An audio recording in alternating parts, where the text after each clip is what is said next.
Je vous souhaite la bienvenue dans notre méditation. Notre Dieu est merveilleux.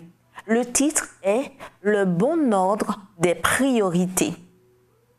Voici, je vous ai donné le pouvoir de marcher sur les serpents et les scorpions et sur toute la puissance de l'ennemi, et rien ne pourra vous nuire. Cependant, ne vous réjouissez pas de ce que les esprits vous sont soumis, mais réjouissez-vous de ce que vos noms sont inscrits dans les cieux. Luc 10, versets 19 à 20. William Barclay raconte qu'un jour, on demanda à James Young Simpson, le médecin écossais qui a découvert les propriétés anesthésiques du chloroforme, quelle avait été sa plus grande découverte. Sa réponse surprit son interlocuteur. « Ma plus grande découverte, c'est de savoir que Jésus-Christ est mon sauveur, dit-il. » La réponse de Simpson révèle qu'il avait ses priorités dans le bon ordre. C'est précisément de priorités dans le bon ordre que parle notre texte d'aujourd'hui. Les disciples revenaient d'une mission et la joie remplissait leur cœur.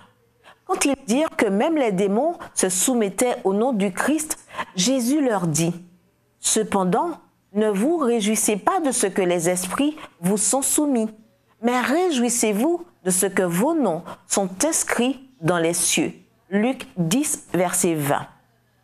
Quelle doit être notre plus grande réussite, notre plus grande victoire? Ce n'est certainement pas notre diplôme universitaire, ni notre richesse accumulée, ni la renommée ou l'honneur que nous avons acquis de nos triomphes, ni même les victoires que nous avons obtenues au service de Dieu.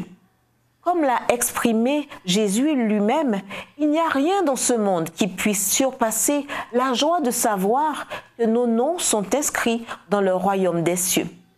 Les paroles du Seigneur aux disciples nous rappellent celles de l'Apocalypse concernant l'église de Sardes. Ainsi, le vainqueur se vêtira de vêtements blancs. Je n'effacerai pas son nom du livre de vie, et je confesserai son nom devant mon Père et devant ses anges. Apocalypse 3, verset 5. C'est de la joie, mon ami, dans sa plus grande expression. Je suis heureuse de savoir que notre cité est dans les cieux. Philippiens 3, verset 20. Que nos noms sont inscrits dans le livre de vie et surtout que nous serons toujours en compagnie de celui qui a donné sa vie pour nous sauver. Et maintenant, répondez en toute sincérité. Y a-t-il dans ce monde quelque chose d'une valeur si immense qu'il puisse dépasser l'importance de partager l'éternité avec celui qui nous a sauvés? Quelque chose d'aussi grand que la promesse que Jésus vivra avec nous, que nous serons son peuple et que Dieu lui-même sera notre Dieu? Voir Apocalypse 21, verset 3. Bien sûr que non. Pas la peine de comparer. Prions. Bon Père céleste, je te remercie, car même si je perds tout ce que j'ai dans ce monde, personne ne peut m'enlever la joie de savoir que mon nom est inscrit dans les cieux. Au nom de Jésus, Amen.